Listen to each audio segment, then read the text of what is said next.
Assalamualaikum warahmatullahi wabarakatuh. Perkenalkan, nama saya Muhammad Irfan Maulana dengan NIM 2020-53011. Kota Solo tempat asal batik Sidomukti. Warnanya coklat sangat serasi. Selamat pagi Bapak dan Ibu yang saya hormati. Izinkan saya memulai presentasi. Yang pertama di sini saya akan membahas tentang Database Management System atau DBMS, konsep entitas. Yang pertama di sini ada terminologi. Terminologi di dalamnya terdapat entity, atribut, data value, record atau tuple. Selanjutnya ada file. Oke. Selanjutnya di sini yang entity. Entity adalah orang, tempat, kejadian, atau konsep yang diinformasinya direkam. Contohnya, entity pada rumah sakit. Ada pasien, dokter, obat, dan kamar. Kemudian jika entity pada universitas, ada mahasiswa, dosen, mata kuliah, dan buku. Selanjutnya di sini ada atribut. Di dalam atribut di sini menjelaskan bahwa setiap entity mempunyai atribut. Atribut adalah sebutan untuk mewakili suatu entity. Contohnya, seorang siswa dapat dilihat dari atributnya. Misalnya, nama nomor siswa, nama, nomor siswa, alamat, nama orang tua, dan hobi. Atribut terdapat data elemen, data field, dan data item. Di sini ada contoh dari atribut. Di sini ada NIM, nama mahasiswa, tanggal lahir, alamat mahasiswa, dan IPK. Keterangan gambar di sini entitinya mahasiswa dengan atribut NIM, nama mahasiswa, tanggal lahir, alamat mahasiswa, dan IPK. Kemudian ada data value atau nilai atau isi data. Data value adalah data aktual atau informasi yang disampaikan pada tiap data elemen atau atribut. Di sini contohnya adalah atribut nama mahasiswa, menunjukkan tempat di mana informasi nama mahasiswa disimpan. Kemudian data value adalah Adi, Arif, Budi merupakan isi data dari atribut nama mahasiswa tersebut. Di sini ada contoh dari atribut. Ada NIM, nama mahasiswa, tanggal lahir, alamat mahasiswa, dan IPK. Semua ini masuk dalam kategori data value. Kemudian di sini yang selanjutnya ada record atau tuple. Record adalah kumpulan elemen-elemen yang saling berkaitan menginformasikan tentang suatu entity secara lengkap. Kemudian satu record memiliki satu data atau informasi tentang sesuatu dari sebuah objek. Misalnya NIM, nama mahasiswa, tanggal lahir, alamat mahasiswa, dan IPK. Selanjutnya, satu record terdiri dari field-field yang saling berhubungan untuk menunjukkan bahwa field tersebut dalam satu pengertian yang lengkap dan direkam dalam satu record. Contohnya adalah di sini di dalam tabel NIM, nama mahasiswa, tanggal lahir, alamat mahasiswa, dan IPK. Ini bisa dilihat di sini ada NIM-nya, ada nama mahasiswanya Adi, tanggal lahirnya, alamatnya Solo, IPK-nya 3,01. Ini adalah record 1. Selanjutnya ada record 2 dan ini ada record yang ketiga. Maaf, saya sedang pilek. Oke, di sini ada file. File adalah kumpulan record-record sejenis yang mempunyai panjang elemen yang sama, atribut yang sama, namun berbeda-beda data value-nya.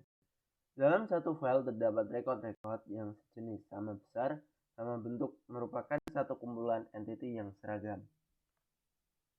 Baik, saya lanjutkan. Di sini ada Database Management System atau DBMS. Database adalah kumpulan file-file yang mempunyai kaitan antara satu file dengan file yang lain, sehingga membentuk satu bangunan data untuk menginformasikan satu perusahaan instansi dalam batasan tertentu. Kemudian ada set program pengelola, yaitu satu paket program yang dibuat agar memudahkan dan mengefisienkan pemasukan atau perekaman informasi dan pengambilan atau pembacaan informasi ke dalam database. Selanjutnya ada Database Management System atau DBMS, yaitu suatu koleksi atau kumpulan data yang saling berrelasi dan satu set program untuk mengakses database atau untuk membaca data, mengisi data, menghapus data, dan melaporkan data. Di sini ada gambaran database atau DBMS, ada admin, kemudian ke pasien ada pengambilan nomor dan nama, kemudian treatment ini adalah ada date, time, dan results. Kemudian di sini diproses oleh dokternya dokter ID dan spesialis. Selanjutnya, database digunakan untuk mengatasi masalah. Contohnya ada redundancy data atau perbedaan, inkonsistensi data, ada kesulitan pengaksesan data, isolasi data untuk standarisasi, multiple user atau banyak pemakai, masalah keamanan atau security, masalah integrasi atau kesatuan, masalah data independen atau kebebasan data. Di sini yang pertama ada redundancy data atau perbedaan. Jika file-file dan program aplikasi diciptakan oleh programmer yang berbeda pada waktu yang berselang cukup panjang, maka ada beberapa bagian data mengalami perbedaan dan file-file yang berbeda. Contohnya, alamat dan nomor telepon dari pelanggan kita tercatat pada file deposito juga, pada file rekening koran, dan file nasabah. Penyimpanan di berbagai tempat untuk data yang sama ini disebut sebagai redundancy dan mengakibatkan pemborosan ruang penyimpanan dan juga biaya untuk mengakses jadi lebih tinggi. Oke, selanjutnya di sini ada inkonsistensi data, yaitu penyimpanan data yang sama berulang-ulang di beberapa file dapat mengakibatkan juga inkonsistensi atau tidak konsisten.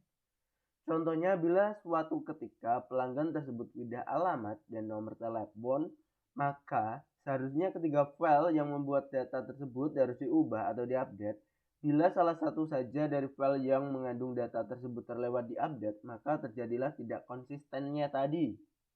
Oke, selanjutnya kesulitan pengaksesan data. Pada suatu saat dibutuhkan untuk mencetak data siapa saja pelanggan yang berada di kode pos 50711 atau 50711 salah 3, padahal belum tersedia program yang telah ditulis untuk mengeluarkan data tersebut, maka kesulitan tersebut timbul. Dan penyelesaian untuk itu adalah ke arah DBMS yang mampu mengambil data secara langsung dengan bahasa yang familiar dan mudah digunakan atau user friendly. Selanjutnya ada multiple user atau banyak pemakai.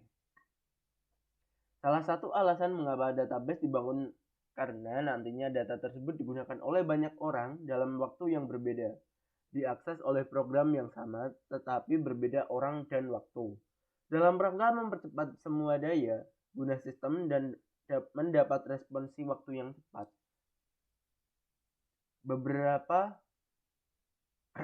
Beberapa sistem mengizinkan banyak pemakai untuk mengupdate data secara simultan.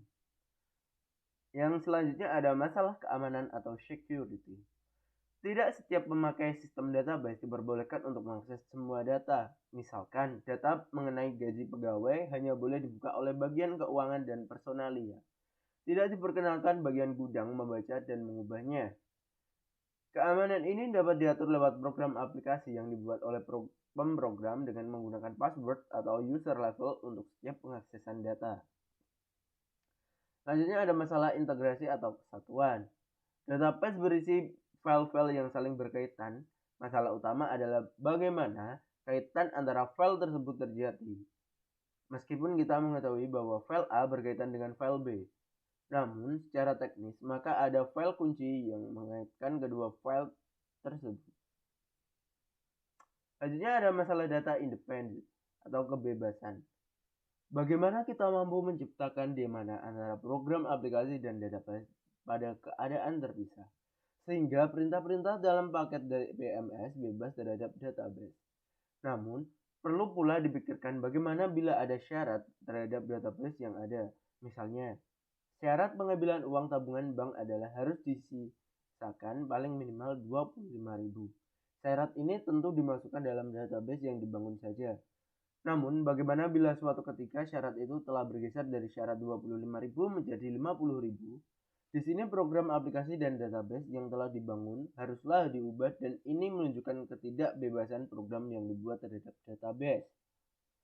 Selanjutnya ada abstraksi data. Abstraksi data adalah sistem yang sesungguhnya tentang teknis, bagaimana data disimpan dan dipelihara seakan-akan disembunyikan kerumitannya, dan kemudian diungkapkan dalam bahasa dan gambar yang mudah dimengerti oleh awam. Di sini ada gambaran abstraksi data, bisa dilihat di sini ada yang pertama ada level fisik atau level abstraksi paling rendah yang menggambarkan bagaimana how data disimpan dalam kondisi sebenarnya. Yang kedua di sini ada level konseptual atau ada level abstraksi dengan data level lebih tinggi yang menggambarkan data apa what yang disimpan dalam database dan hubungan relasi yang terjadi antara data. Yang ketiga di sini ada level pandangan pemakai atau view level dengan level abstraksi tertinggi yang menggambarkan hanya satu bagian dari keseluruhan database. Di sini ada paket bahasa yang pertama SQL Structure Query Language. Di sini ada Data Manipulation Language atau DML, ada Insert Select, ada Select, Insert, Update, Delete, Merge. Kemudian yang kedua ada Data Definition Language atau DDL, ada Create, Alter, Drop, Rename, Function, Command. Yang ketiga di sini ada Data Control Language atau DCL, ada Create, Revoke. Kemudian yang terakhir ada Transaction Control, yaitu ada Commit, Rollback, dan Save Point. Selanjutnya di sini ada Data Manipulation Language atau DML. Bahasa yang memperbolehkan pemakai untuk akses atau manipulasi data yang telah diorganisasikan sebelumnya di dalam database. Dengan DML berarti akan yang pertama mengambil informasi yang akan disimpan ke database. Yang kedua ada menyisipkan informasi baru ke database. Yang ketiga ada menghapus informasi dari database. Selanjutnya secara dasar ada dua tipe DML. Yang pertama ada procedural, yaitu membutuhkan pemakai untuk spesifikasikan data, apa yang dibutuhkan dan bagaimana untuk mendapatkannya. Yang kedua ada non-procedural, yaitu membutuhkan pemakai untuk menspesifikasikan data, apa yang dibutuhkan tanpa mengspesifikasikan bagaimana untuk mendapatkannya. Selanjutnya paket bahasa prosedural DML adalah DBase, Tree, Forkbase, dan non-procedural DML adalah SQL, Structural Query Language, dan QBA, Query by Example. Yang pertama di sini ada query. Query adalah pernyataan yang diajukan untuk mengambil informasi. Merupakan bagian DML yang untuk pengambilan informasi disebut query language. Contoh query language adalah select from nama tabel. Yang kedua ada insert into nama tabel value nilai. Yang ketiga ada update nama tabel set nilai baru where kondisi. Yang terakhir ada delete nama tabel where kondisi. Selanjutnya data definition language atau DDL. DDL adalah bahasa khusus untuk mendefinisikan pola skema database. Satu set perintah dalam DDL yang menspesifikasikan suatu terapan yang rinci dari pola database yang biasanya tersembunyi dari user atau pemakai. Selanjutnya perintah dalam DDL adalah create, modify report, modify structure. Oke, selanjutnya ada penggunaan database. Yang pertama database manager, yang kedua ada database administrator, yang ketiga ada database user. Yang pertama database manager. Database Manager adalah satu model program yang menyediakan interface antara penyimpanan data low level dalam database dengan satu aplikasi program dan query yang diajukan ke sistem. Kemudian database administrator adalah orang yang mempunyai kekuasaan sebagai pusat pengontrolan terhadap seluruh sistem baik data maupun program yang mengakses data. Kemudian ada database user. Di sini kelihatan ya. Oke, saya lanjut. Ada pemakaian database atau database user di sini. Yang pertama program aplikasi, yang kedua ada casual user, yang ketiga ada naive user, yang keempat ada specialist user. Yang pertama ada program aplikasi. Program aplikasi adalah profesional komputer yang berinteraksi dengan sistem melewati DML yang dibuat dengan bahasa C atau COBOL dan lainnya. Program-program yang dibuat disebut sebagai program aplikasi, misalnya untuk perbankan, administrasi, akuntansi, dan lain-lain. Sintak DML berbeda dengan sintak bahasa komputer umumnya. Selanjutnya ada casual user. Pemakai yang telah berpengalaman berinteraksi dengan sistem tanpa menulis program, tetapi pemakai bahasa query, setiap query akan mengajukan ke query processor yang mengambil dari perintah DML. Selanjutnya ada naive user, yaitu pemakai yang tidak berpengalaman berinteraksi dengan sistem tanpa menulis program, tinggal menjalankan satu menu dan memilih proses yang telah ada atau telah dibuat sebelumnya oleh programmer. Selanjutnya ada specialist user, pemakai hak khusus yang menuliskan aplikasi database tidak dalam kerangka data processing yang tradisional. Aplikasi tersebut diantaranya adalah computer aided design system, knowledge base, expert system, sistem yang menyimpan data dalam bentuk data yang kompleks, misalnya data grafik dan data audio. Baik, sekian yang bisa saya sampaikan. Saya pamit undur diri, karena kalau maju dia gak peka. Terima kasih. Apabila ada kesalahan atau kekurangan, saya mohon maaf sebesar-besarnya. Wassalamualaikum warahmatullahi wabarakatuh.